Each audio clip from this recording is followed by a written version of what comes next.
Hello future tech leaders, I'm Sindhuja. Based on my own experience, I know that learning the right skills can shape our future. What if I say learning was as thrilled as the tech world itself? There we go. A cloud foundation, that's exactly what you will experience. From day one, you will be immersed in the interactive sessions and expert-led courses that covers most of the widely used technologies in the zone of data science to cloud computing, which brings more light to the life of a techie. I'm so excited to help you and unlock the true potential of a technology. Well, then why to wait? Let's see what it unfolds. Perfect. This is how we send the data. In case if we have to receive the file, what will be the workflow that we have to set up? It's pretty much straightforward. We can just directly use the import activity. Whenever the file is being encrypted, and then we will have to use one more step here, which is going to be your file transfer. We need to have a file transfer and then we have to import it. This is how it works. This is the flow that we have to set up only if the file is being encrypted. How does this import work? Before we import the data, let's see. We'll use the same workflow. We are going to pick up this one and we'll use the same.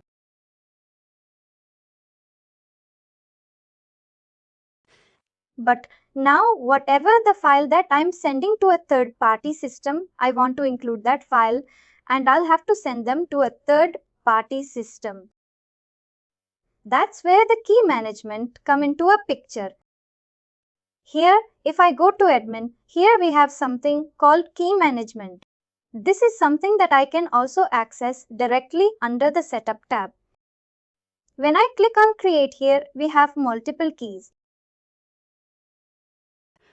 We use these key tabs for multiple uses, but let's focus only on this encryption side of it now.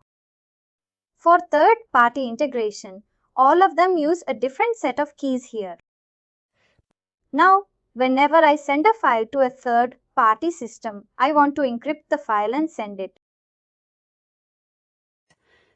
There are two ways of encryption that we can do in Marketing Cloud. One is a PGP and another one is a GPG. There are two levels of encryption that we can do here. I enabled this option. We have a PGP and GPG, two of this option. Both of them works in the same way. It doesn't really differ.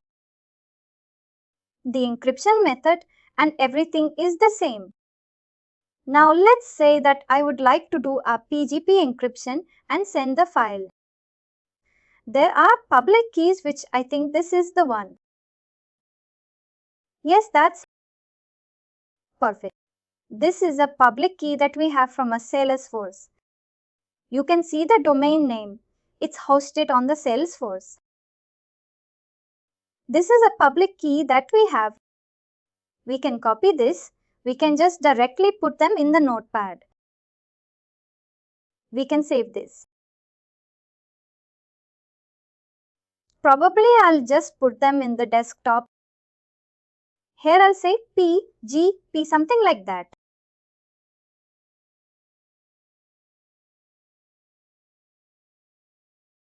This is my file name. I'll save this. If I have to create the encryption, I'll give it a name here like PGP test1. Here, I just have to import that key that I have saved. Here PGP test1. Just click on this file and then click on save.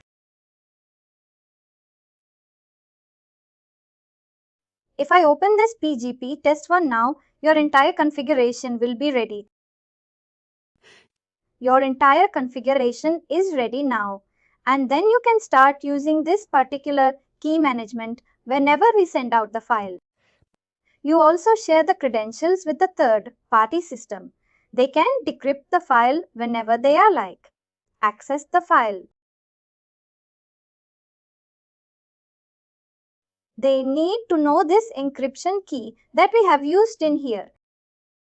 We have to send the same encryption key to them. They can decrypt the file at their end. There are other applications. We also use it for encryption. It's also pretty much same. Here there's application name called OpenGPG. I really rarely use it. This is a software called Go Anywhere OpenPGP Studio. Suppose if you'd like to create your own PGP keys, you can click on create and give it a name here and then give it an email address and then this is a password and then when it is in the query, when you just click on create, it will ask you to save this into your local system. Here we create. I can just directly click on export public key. It will be asking you to save an application. Instead of you use that text file, you use this location to store the file.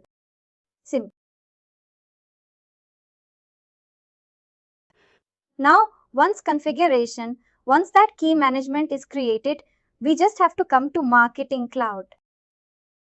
Here in this Marketing Cloud, we have to pick up the encryption here.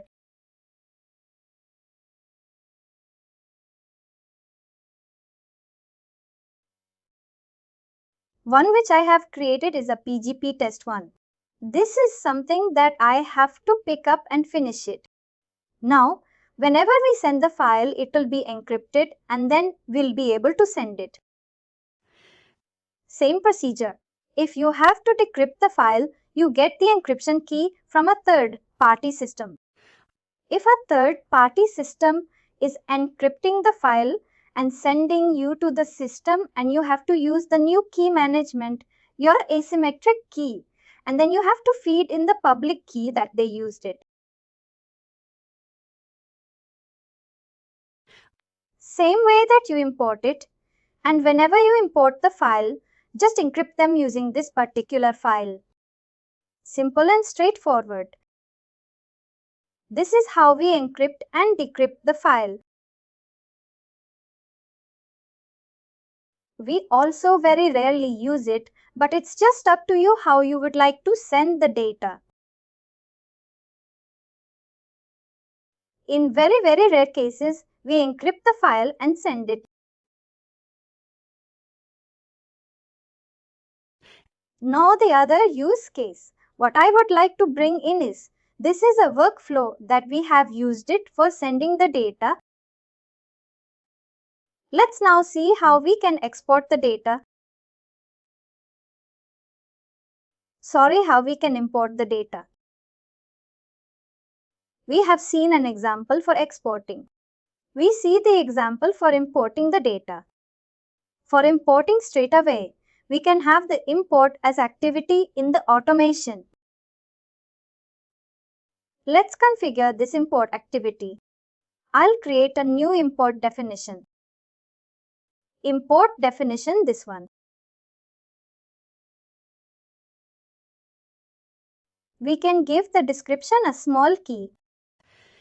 If you'd like to send a notification to your email address when this input activity is completed, you can give your email address here.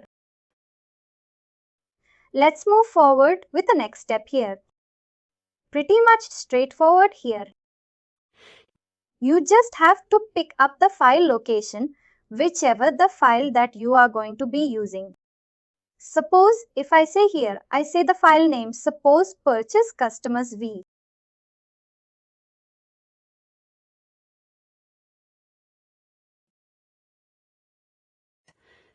If I say the purchase customers V, if this particular file exists in this location, my system will pick up the file automatically and start importing this data. My system will look up only for this particular file that I define.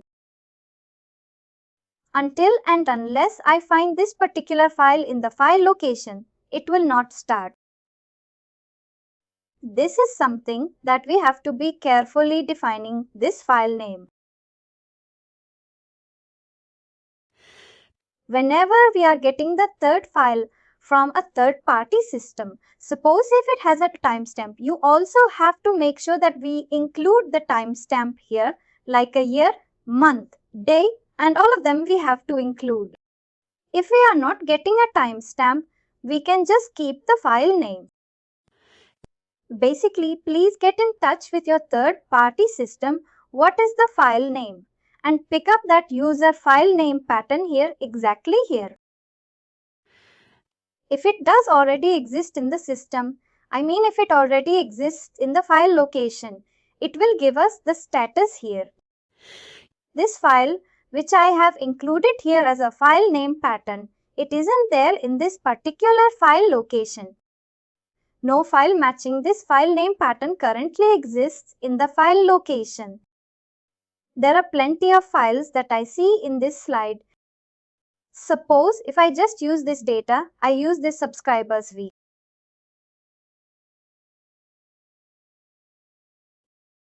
I'm using this file here. Now it says a file matching this file pattern currently exists in the file location. This is how the system will also give you a status if it does exist or doesn't exist. Here, most important thing is this is pretty much straightforward, like delimiting this command, the format. We are just keeping the back rows. We are just also just putting in double quotes. This is pretty much straightforward. We don't need to change anything here. What is really important in this import file is the file name that we give. We need to know what is a file name that comes to FTP location. Then we give the name here and it's click on next. Here, before we do the import, we have to create a data extension. Same time, we have to coordinate with the third-party system owner to check what are the fields that they're sending, like a same last name and all of them. Just keep taking dummy file from the third-party system and create the same data extension in marketing, whichever the fields that you have. In this case, I'll just use the one which I have already created. It's something probably just go with this data extension.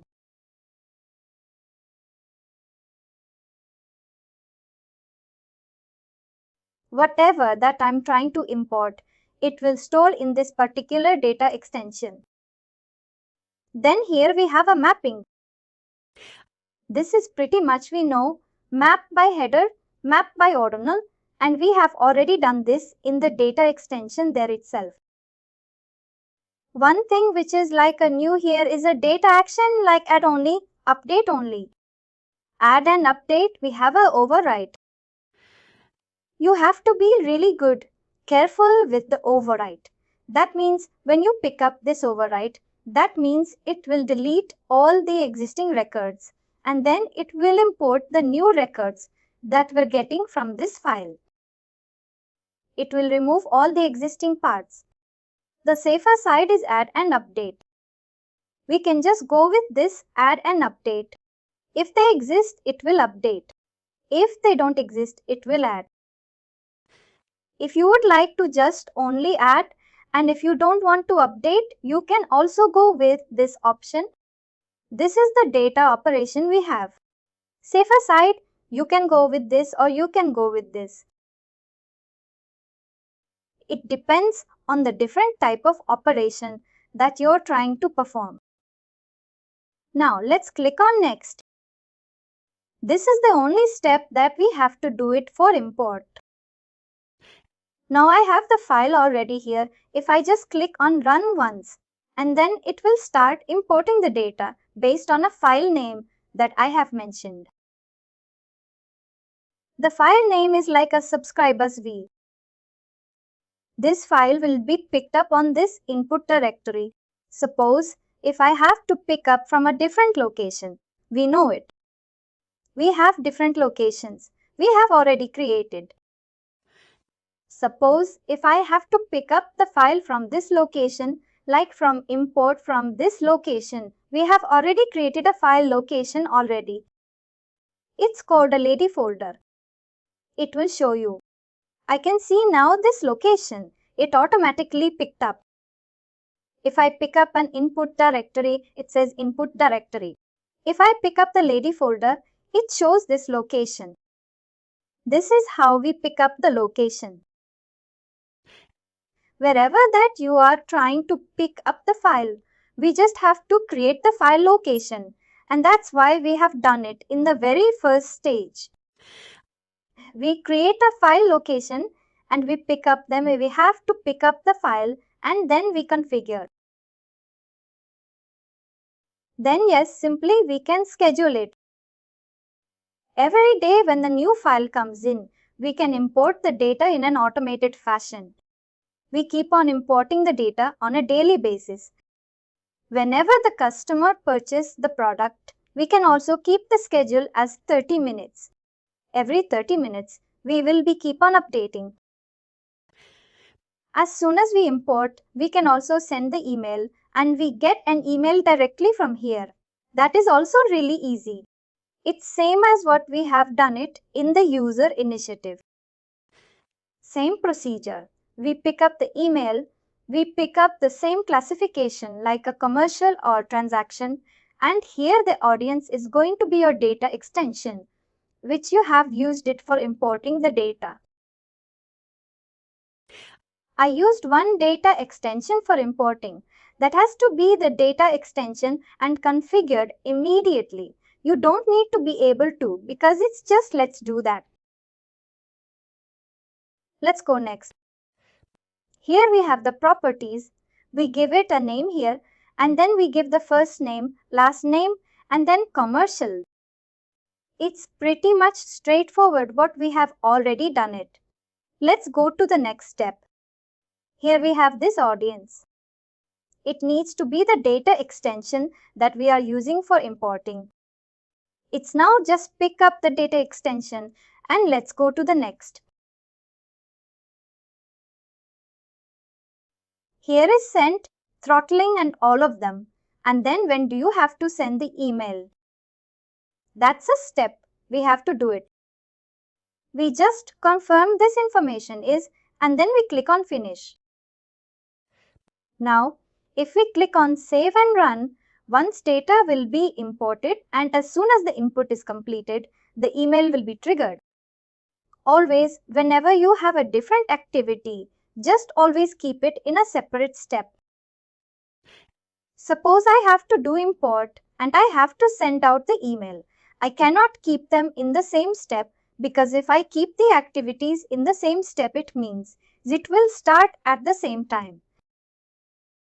Import and sending the email will start at the same time. Whenever you have a different activity, just always keep them in a separate. Suppose in a little more index, you may have to do a segmentation. Whenever you do an import, you may have all the round data. You would like to do a segmentation. You can just keep the SQL, you do the segmentation here and then you can also trigger an email. This is how we can set up the workflow. Now you may also have a question like, there are some cases that this really big validation need to be performed. What if a third-party system just simply sent a file with one pool of data like some dummy records?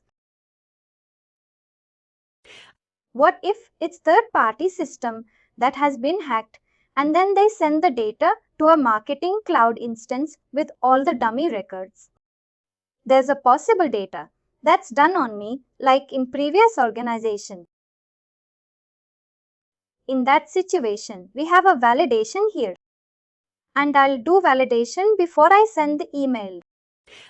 What I can do is here it will automatically show you the data extension which you are using for the import activity.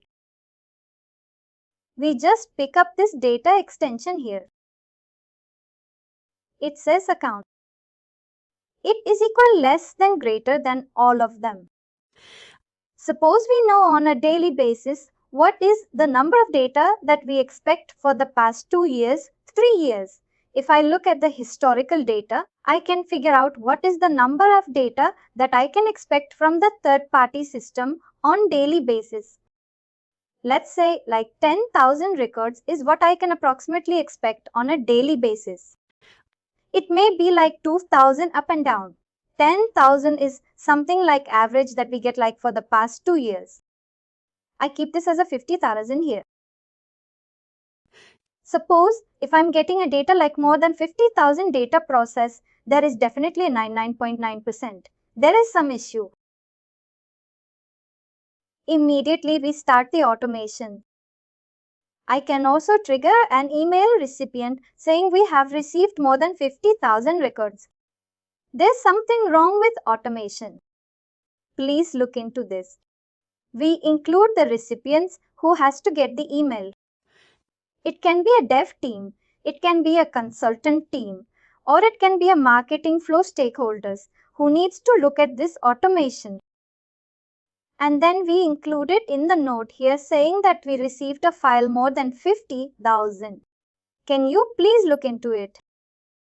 Simple. This is all we do the validation. Unfortunately, we don't have any complex validation that we can create using the fields. Like if the field is like more than number and all of them, we cannot do this. We cannot do a complex validation. The simple validation that we can do this using the verification activity. Here we just pick up data extension. If this data extension now the count is 22. If the count becomes more than 50,000, which is something not expected, then we stop the automation and we also pick up email. This is how we can also set up the verification. And once this is passed, and that's when we send the email. And then same data activity, suppose before we send out the email. Like if I have to wait the customer like for some time, like for 1 hour, like on the specific date and time can just keep the customers like in a hold status. Like if I say like 2 hours. After verification, they will be here like in waited for 2 hours and then we trigger an email. This is how we use this entire workflow to like input the file and also trigger an email to the customers who we have imported.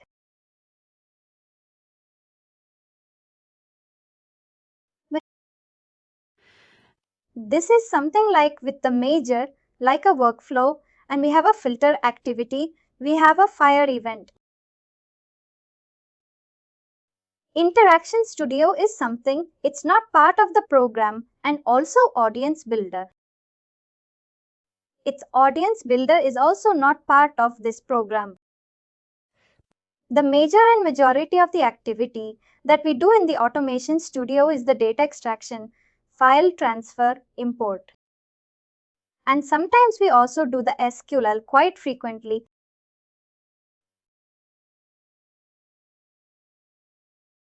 That's it on this workflow for importing the data. I'll see you in the next one. Bye bye. And finally, do not forget to like, share and subscribe to our channel.